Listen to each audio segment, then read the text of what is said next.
മാന്യ പ്രേക്ഷകർക്ക് എൻ്റെ പ്രണാമം. ഒരു വരി എങ്ങനെയാ പറയേണ്ടതെന്ന് എനിക്ക് അറിഞ്ഞൂടാ. കഴിഞ്ഞ കുറേ ദിവസങ്ങളായിട്ട് ഫേസ്ബുക്കിലും ഒന്ന് രണ്ട് വ്യക്തികൾ യൂട്യൂബിലും വളരെ സീരിയസ് ആയിട്ടുള്ള നെഗറ്റീവുകൾ ആദ്യ ഭാഗങ്ങളിൽ പറഞ്ഞിരുന്നു. ഇതാരംഭിച്ചത് കഴിഞ്ഞ ഞായറാഴ്ച മുതൽക്കാണ്. അത് കഴിഞ്ഞ് സ്ലോലി വിമർശനങ്ങൾ മുഴുവനും നിന്നു. അസാധാരണമാം വിധത്തില് തൊഴുകൈയോടെ ഗോപാലകൃഷ്ണൻ പറയട്ടെ, വാക്കുകൾ കൊണ്ടോ മനസ്സിലെ ചിന്തകൾ കൊണ്ടോ വീക്ഷണം കൊണ്ടോ ഫേഷ്യൽ എക്സ്പ്രഷൻ കൊണ്ടോ മുഖഭാവം കൊണ്ടോ വിവരിക്കാൻ സാധിക്കുന്നതിലപ്പുറത്തുള്ള അനുഗ്രഹങ്ങളും ആവേശകരമായ വാക്കുകളിലൂടെയുള്ള സാന്ത്വനങ്ങളും പ്രോത്സാഹനങ്ങളും ഗോപാലകൃഷ്ണൻ എന്ന സാധാരണ വ്യക്തിക്ക് കിട്ടി. അറിയാതെയാണെങ്കിലും ചിന്തിച്ചു പോകുന്നു. ഇമെയിലുകളുടെയും SMS-കളുടെയും ഫേസ്ബുക്കിലെ കമന്റുകളിലൂടെയും യൂട്യൂബിലെ കമന്റുകളിലൂടെയുമുള്ള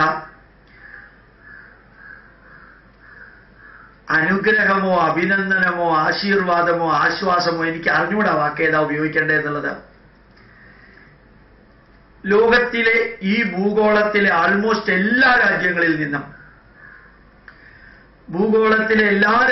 നിന്നും ഈ ഭാരതീയ പൈതൃകം ഗോപാലകൃഷ്ണൻ എന്ന വ്യക്തിയിലൂടെ ഒരിക്കലെങ്കിലും കേട്ടിട്ടുള്ളവര് ഗ്രൂപ്പായിട്ടോ അല്ല വ്യക്തിയായിട്ടോ അവരുടെ മനസ്സ് നിറഞ്ഞ് അക്ഷരങ്ങളിലൂടെയോ വാക്കുകളിലൂടെയോ ഗോപാലകൃഷ്ണൻ എന്ന വ്യക്തിക്ക് പ്രവഹിക്കുന്ന വാക്കുകൾ ഞാൻ നേരത്തെ പറഞ്ഞു.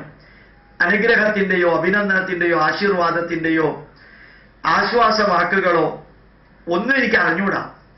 അത്രയും പോസിറ്റീവാണ് എന്ന് വികാരത്തോടുകൂടി പറയട്ടെ.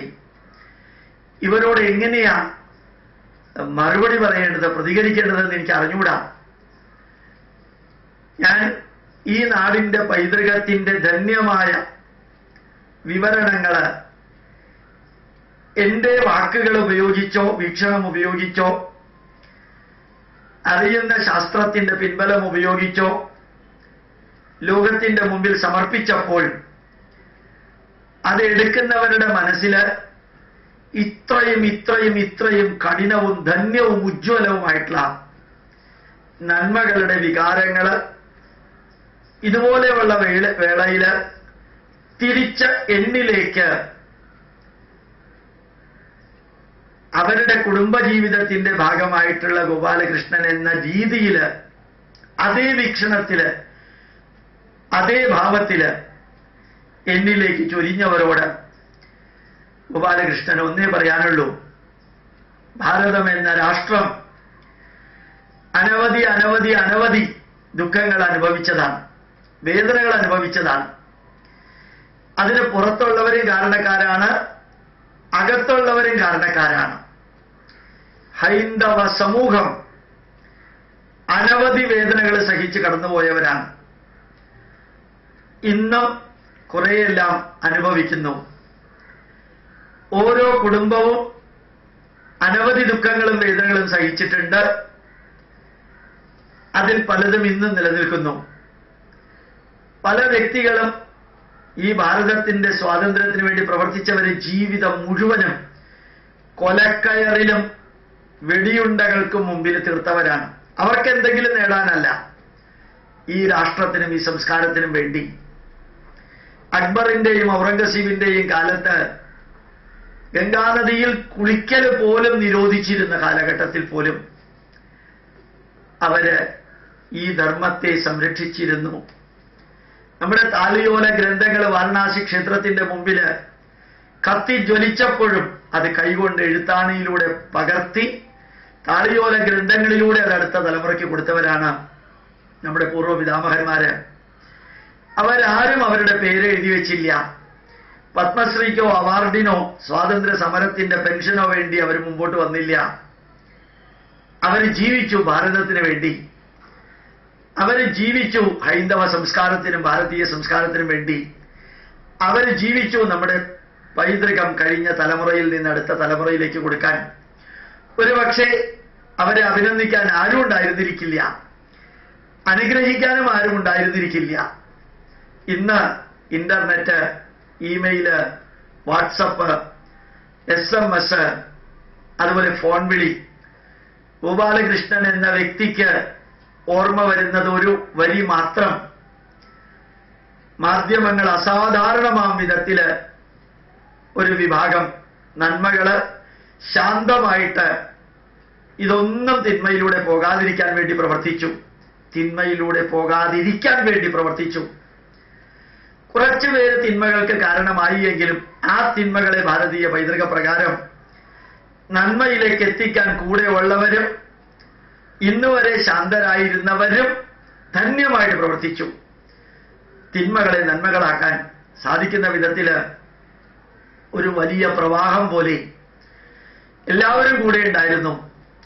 ഗോപാലകൃഷ്ണൻ ആവശ്യമായിട്ടുള്ള പൈസ വരെ അയക്കാൻ ആൾക്കാർ തയ്യാറായപ്പോഴത്തേക്ക് ഞാൻ ആ ഇമെയിൽ കണ്ട് പെട്ടെന്ന് കണ്ണിൽ നിന്ന് വെള്ളം വന്നു. എനിക്ക് പൈസ അയക്കല്ലേ, എനിക്ക് വേണ്ട, എനിക്കത് വേണ്ട. സന്തോഷത്തോടുകൂടി പറയുന്നു. ഈ വാക്കുകൾ എന്നെ അറിയിച്ചവരും അനുഗ്രഹിച്ചവരും സാന്ത്വനിപ്പിച്ചവരും ആശ്വസിപ്പിച്ചവരുമായ നിങ്ങളുടെ മുമ്പില് ഗോപാലകൃഷ്ണൻ വാക്ക് തരുന്നു.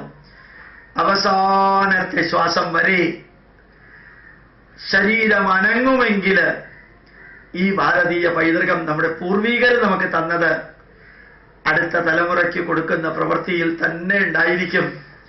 ഇത് ഗോപാലകൃഷ്ണന്റെ റോൾ ഒരു മൈക്ക് സെറ്റ് മാതിരിയാണ്. ഈ പൈതൃകം ഉണ്ടാക്കിയത് ഞാനല്ല, നമ്മുടെ പൂർവികരാണ്. ദേവതാഭ്യ പിതൃഭ്യശ്ച മഹായോഗിഭ്യേവച, മഹായോഗികളാണ്, നമ്മളുടെ പിതാമഹന്മാരാണ്. പ്രകൃതി ഭാരതത്തിന് നൽകിയ ഉത്തരവാദിത്വം ധന്യമായിട്ട് ഭാരതീയർ അത് ചെയ്തു. ഈ 950 വർഷത്തെ അടിമത്വത്തിലും ഭാരതം നശിക്കാതെ, തളരാതെ, തകരാതെ, വരളാതെ നിലനിന്നു. ആരൊക്കെയോ ചെയ്ത മഹാത്യാഗത്തിന്റെ പരിണത ഫലം സാധിക്കണം നമുക്ക്, സാധിക്കുന്നു നമുക്ക്. എല്ലാവരും ഉണ്ട്.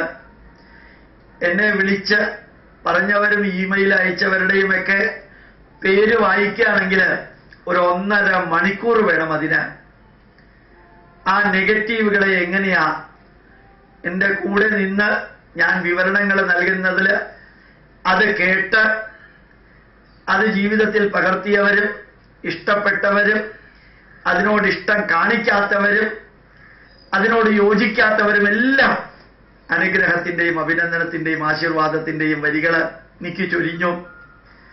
വ്യക്തമായ രീതിയിൽ ജനം TV സന്ദേശം ജനങ്ങളിൽ എത്തിച്ചു. എല്ലാം ഒന്നേ എനിക്ക് പറയാനുള്ളൂ, ഭാവരാഗ താളമുള്ള ഭാരതം നമ്മെ പോലെയുള്ള കോടിക്കണക്കിന് ജനങ്ങൾക്ക് ഭക്ഷണം മാത്രമല്ല ധന്യമായ ജീവിതത്തിന്റെ സന്ദേശങ്ങൾ നൽകിയ ഭാരതം അത് ഇനിയും ജീവിക്കും, ഇനിയും ജീവിക്കണം. ലോകാ സമസ്ത സുഖിനോ ഭവന്തു എന്ന് പ്രാർത്ഥിച്ച് ഇനിയും ഭാരതം നിലനിൽക്കണം. ഭാരതത്തിന്റെ സംസ്കാരം 950 വർഷം ഞാൻ നേരത്തെ മുമ്പ് പറഞ്ഞതുപോലെ വിദേശികൾ ഭരിച്ചിട്ടും നശിപ്പിക്കാൻ ശ്രമിച്ചിട്ടും നശിക്കാത്ത ആ പൈതൃകം സ്വതന്ത്ര ഭാരതത്തിൽ നശിക്കാനും നശിപ്പിക്കാനും അനുവദിക്കരുത്. അത് അനുവദിക്കില്ല എന്ന് എനിക്ക് കിട്ടിയ കത്തുകളും സന്ദേശങ്ങളും ഗോപാലകൃഷ്ണൻ എന്ന വ്യക്തിക്ക് അനുഗ്രഹങ്ങളായി തരുമ്പോൾ എനിക്ക് ഒന്നേ ഓർമ്മ വരുന്നുള്ളൂ. ഞാൻ എന്നും പറയാറുള്ളത് തന്നെയാണ്, നിങ്ങളത് കേട്ടിട്ടുണ്ടാവും. നല്ല കാവിയുടെ തലപ്പാവ് തലയിൽ വെച്ചുകൊണ്ട് കുറച്ച് അസന്തുലിതമായ രീതിയിൽ വസ്ത്രമെടുത്തുകൊണ്ട് കാല് നീട്ടിവെച്ച് അഹം എന്ന സിനിമയില് വളരെ ബുദ്ധിമാനായ കഥാപാത്രത്തിന്റെ റോൾ അഭിനയിച്ച മോഹൻലാല് നടക്കുന്ന ഒരു സീനുണ്ട്. വളരെ സ്പീഡില് മലയുടെ മുകളിലൂടെ നടക്കുന്ന ഒരു സീൻ. എന്റെ മനസ്സിൽ മായാത്ത ആ രൂപവും ചെവിയിൽ ഇപ്പോഴും വൈബ്രേറ്റ് ചെയ്യുന്ന ആ പാട്ട്, നന്ദി ആരോട് ഞാൻ ചൊല്ലേണ്ടു, പാതിമയ്യായ മാതാവിനോ പാതിമയ്യായ പിതാവിനോ 10 മാസം ചുമന്നെന്നെ ഞാനാക്കി മാറ്റിയ ഗർഭപാത്രത്തിനോ. ഞാൻ പറയുന്നത് കേട്ട് ഭാരതത്തെക്കുറിച്ചും ഭാരതീയ പൈതൃകത്തെക്കുറിച്ചും മനസ്സിലാക്കാൻ സാധിച്ച ധന്യരായ ശ്രോതാക്കളോടോ പ്രേക്ഷകരോടോ അല്ല, എനിക്ക് പൂർണ്ണ സംരക്ഷണം വാഗ്ദാനം ചെയ്ത മുകളിലിരിക്കുന്നവർക്കും കൂട്ടത്തിലിരിക്കുന്നവർക്കും സംഘടനകൾക്കും വ്യക്തികൾക്കും അവരോടോ നന്ദി പറയേണ്ടത് എനിക്കറിഞ്ഞൂടാ. ഒന്നെനിക്കറിയാം, അവസാന ശ്വാസം വരെ ഭാരത മാതാവിന് വേണ്ടി ഒരു ഹിന്ദുവായി, ഇനിയും ഒരു 100 ജന്മമുണ്ടെങ്കിൽ ഒരു ഹിന്ദുവായി തന്നെ ജനിക്കണമെന്ന് പ്രാർത്ഥിച്ചുകൊണ്ടായിരിക്കും ഗോപാലകൃഷ്ണൻ ജീവിക്കുന്നത്. അവസാനത്തെ ശ്വാസം എന്നായാലും നന്ദിയുണ്ട്, പ്രണാമമുണ്ട്, അവിസ്മരണീയമായി പറയുന്നു. എന്നും നിങ്ങൾക്ക് വേണ്ടി ഗോപാലകൃഷ്ണൻ പ്രാർത്ഥിക്കും. പ്രണാമം, നമസ്കാരം.